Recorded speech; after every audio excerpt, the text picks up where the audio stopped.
My friends, देखिए हम लोग एक 11th में पढ़कर आए हैं फाइनल अकाउंट।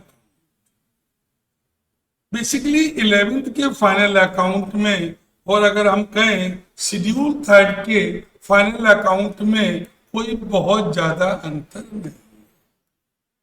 बस तो इतना ही अंतर है कि 11th में हम जो बनाया करते थे एक ट्रेडिंग अकाउंट बनाते थे।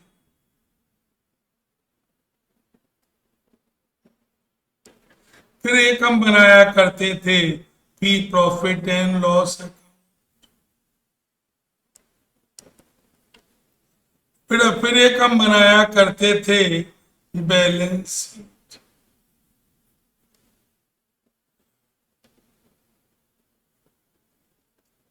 बैलेंस शीट बेटा इसका एक फॉर्मेट एक अलग हुआ करता था। और ट्रेडिंग में और पीएल में हम यहाँ पर एक्सपेंसेस दिखाया करते थे, यहाँ पर हम इनकम्स दिखाया करते थे। दोनों का डिफरेंस बेटा प्रॉफिट यहाँ आता था तो ग्रॉस प्रॉफिट, यहाँ आता था नेट प्रॉफिट कहलाता था। फिर एक हम बैलेंस शीट बनाते थे, ये फिक्स्ड असेट, ये करेंट असेट और ये सी हम बनाया करते थे। फिर अब एक इसी को कंपनी एक्ट 2013 ने एक प्रिस्क्राइब्ड फॉर्मेट दे दिया है। अब जो बेसिकली हम बनाएंगे वो एक फॉर्मेट के अकॉर्डिंग ही हम बनाएंगे, बस इससे ज्यादा और कुछ चेंज नहीं। जैसे पहला हमने आपके सामने कहा कि हम बना रहे हैं schedule third of companies act 2013 statement of profit and loss. तो उसमें अकाउंट बनता था, इसमें स्टेटमेंट बना रहे। Part second schedule third company act 2000। फिर अगर हम आपसे ये कहें ये हमारी इनकम है। अब इनकम को हमने टोटल दो पार्ट में लिया है। एक हमने लिया रेवेन्यू फ्रॉम ऑपरेशन। ऑपरेशन का मतलब क्या हुआ, जिस चीज का हम बिजनेस कर रहे हैं उस एक्टिविटी से हमारी या उसमें होने वाली एक्टिविटी से जो इनकम होगी वो ऑपरेशन इनकम कहलाएगी। जैसे मान लीजिए हम डॉक्टर हैं, तो ये डॉक्टर आदमी ऑपरेशन करता है, दवाई देता है, कंसल्टेंसी देता है और कमीशन भी खाता है। बेटा जो उसकी उस एक्टिविटी से जिसमें वो डील कर रहा है उससे जो भी इनकम होगी हम वो कहेंगे रेवेन्यू फ्रॉम ऑपरेशन। बेटा अब ऑपरेशन के अलावा उसकी और भी कई इनकम हो सकती हैं। बेटा उन दोनों इनकम को हमने जोड़ दिया तो ये निकल कर आ गया total revenue means total income. बेटा अब ये जो टोटल इनकम आई है, टोटल रेवेन्यू मिला है, ये हमारी इनकम तो नहीं हो सकती। इसमें से हम माइनस करेंगे एक्सपेंसेस। जैसे पहला एक्सपेंसेस का हमने नाम लिया मटेरियल कंज्यूम, मतलब हमने इस इनकम को अर्न करने के लिए हमने कितना मटेरियल कंज्यूम किया है या हमने कितना बना बनाया मटेरियल परचेज किया।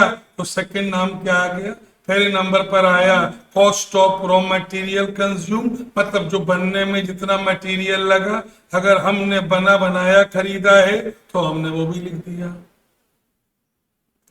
फिर हमने कहा change in stock. Change in stock इसका मतलब हुआ closing stock minus opening stock. तो हमने क्या लिख दिया, चेंज इन स्टॉक। विजिट के लिए। फिर मैंने कहा जो आपके यहाँ एम्प्लॉइज भी होंगे उनको भी आप पैसा पे कर रहे होंगे, तो एम्प्लॉइज की कॉस्ट कहलाएगी। तो बेटा अब ये बताइए, बिजनेस को चलाने के लिए बहुत सारे फाइनेंशियल कॉस्ट आप खर्च किए होंगे, वो भी आपके एक्सपेंसेस होंगे। फिर बहुत सारी एसेट्स का इस्तेमाल कर रहे होंगे, तो भैया उनका डेप्रीशिएशन लगा होगा। और फिर लास्ट में अदर एक्सपेंसेस, ऑर्डर यही रहेगा, ऑर्डर में कोई चेंज नहीं। बेटा पॉइंट 1 और 2 को जोड़ा तो हमने निकाली टोटल रेवेन्यू। 3, 4, 5, 6, इन 6, 7 को जोड़ा तो बेटा ये निकल कर आ गया टोटल एक्सपेंस।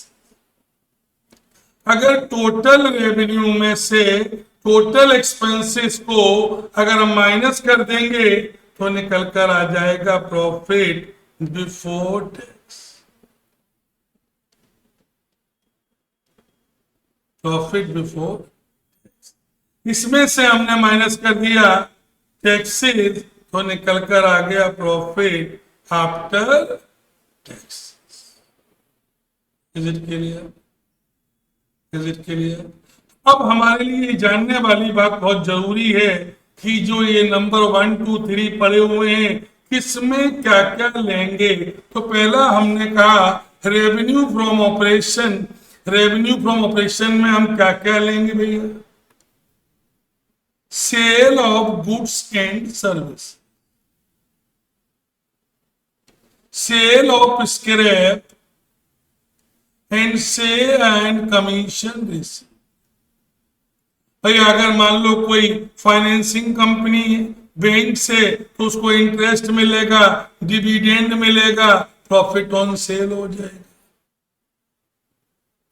भैया sale of goods, sale of services, sale of scrap and commission receive, इन सबको जोड़ देंगे। अगर फाइनेंसिंग इंस्टीट्यूशन है तो interest receive, dividend receive, gain on sale of investment. फिर मैंने कहा अदर इनकम। अदर इनकम में profit on sale of assets, interest receive, dividend receive, creditors return back या excess of the provision for doubtful debts return back या income tax refund. तीसरा point था material consume. तो हमने कहा कैसे निकालेंगे? तो हमने कहा opening stock of material plus purchase of material minus closing stock of material. Okay भैया, अब हमने आपसे ये कहा कि चेंज इन इन्वेंट्री जब हम निकालेंगे, change in inventory of finish goods या वर्क इन प्रोग्रेस या स्टॉक इन ट्रेड, तो फार्मूला हमारा क्या हो गया? Opening minus closing. Is it clear? Is it clear?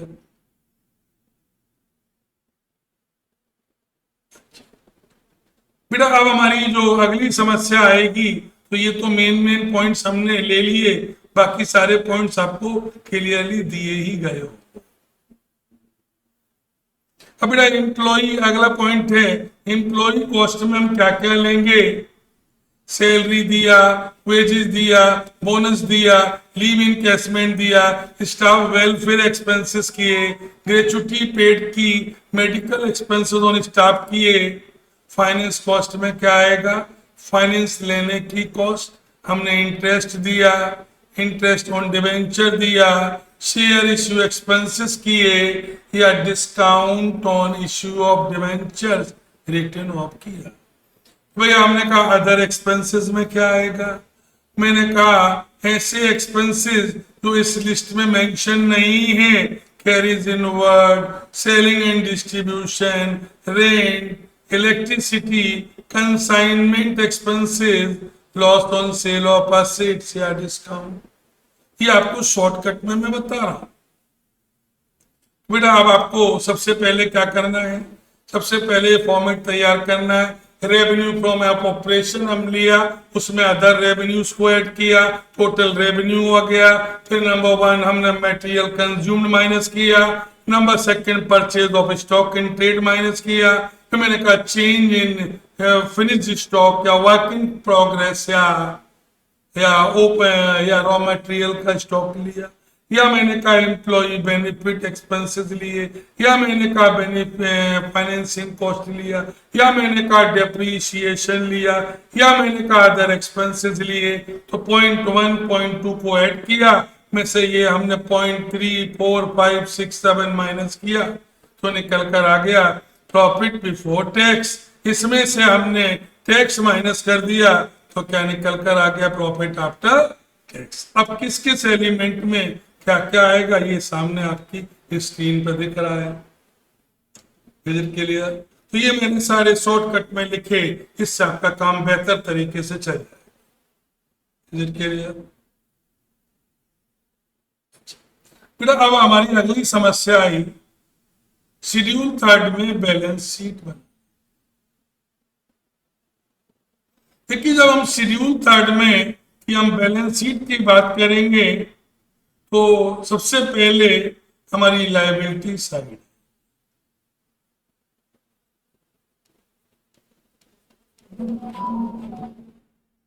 तो इसमें मेजर हेडिंग है share holder fund.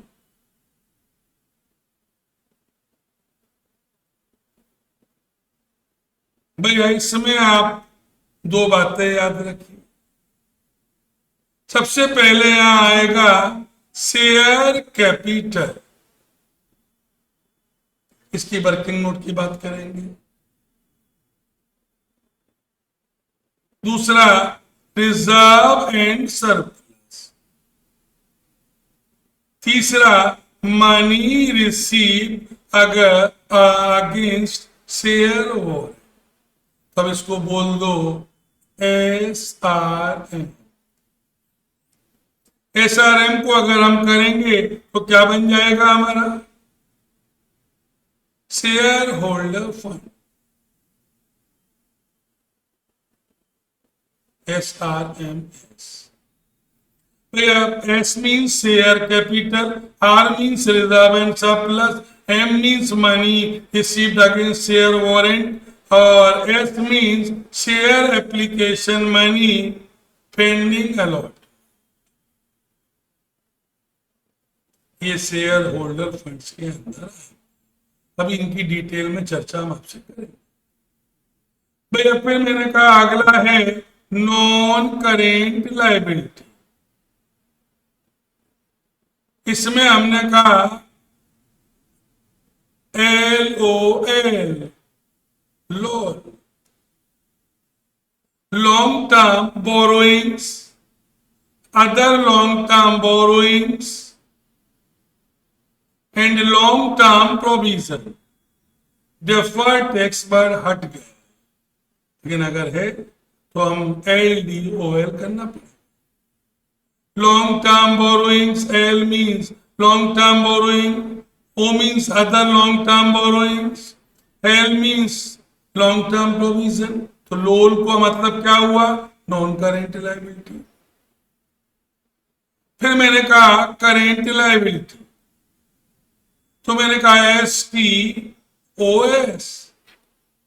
Short term borrowing.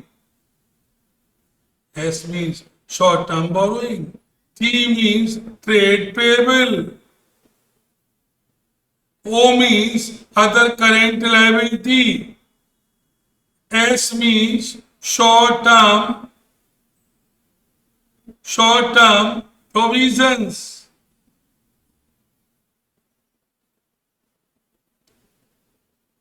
भैया ये हमारी पूरी लायबिलिटी साइड हो गई। अब हम आ गए एसेट साइड में। सबसे पहले आया नॉन करेंट एसेट्स। भैया मेजर हेडिंग का नाम क्या है नॉन करेंट एसेट, सब हेडिंग का नाम क्या है फिक्स्ड एसेट्स। भैया फिक्स्ड में सबसे पहले क्या आएगा भैया? Tangible asset, intangible asset, capital work in progress, intangible asset under development। भैया सबसे मैंने मेजर हेडिंग क्या कहा? Non current asset. मैं सबसे पहले इसके अंदर हेडिंग आया फिक्स्ड असेट, मैं फिक्स्ड में सबसे पहले आया टेंजिबल असेट, फिर आया इंटेंजिबल असेट, फिर आया कैपिटल वर्क इन प्रोग्रेस, फिर आया इंटेंजिबल असेट अंडर डेवलपमेंट।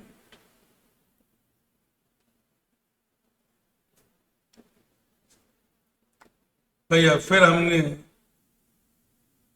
लिया नॉन करेंट इन्वेस्टमेंट। भैया फिर हमने लिया डिफर्ड टैक्स असेट्स। फिर हमने लिया long term loans and advances, long term loans and advances and other non current asset.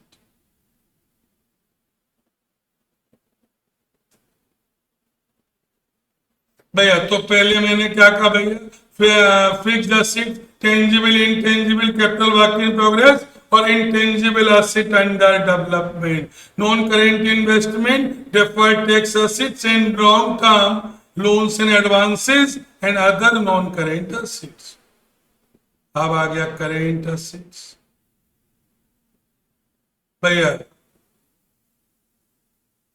C I T C S,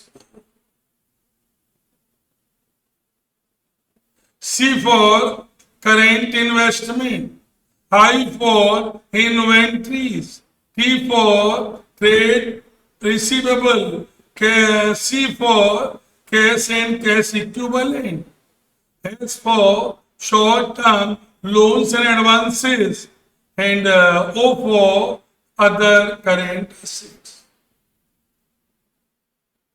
Okay, my friends, इतना आपको तैयार करके रखना है। जब आप ये तैयार कर लें, ये बेटा इसको याद ही करना पड़ेगा। अब आप चाहे कैसे भी करें, क्योंकि इसका कोई आइटम ना ऊपर जा सकता ना नीचे जा सकता। जो जिस जगह पर है ये हमने लायबिलिटी रख दी और ये हमने आपके सामने एसेट्स रख दी। अब एक एक आइटम शेयर कैपिटल कैसे करेंगे इसका हम अगले वीडियो में आपको समझाएंगे। वीडियो नंबर 2 होगा, लेकिन उसको समझने से पहले ये फॉर्मेट छत पर निकल जाना धूप में और गारंटी लेके जाना कि या तो याद होगा, या तो याद होगा और या तो याद होकर ही रहेगा। ओके, अगर आपको ठीक लग रहा हो तो लोगों को बताइएगा, गौरसलाल बाग के बारे में कुछ सोचे। धन्यवाद।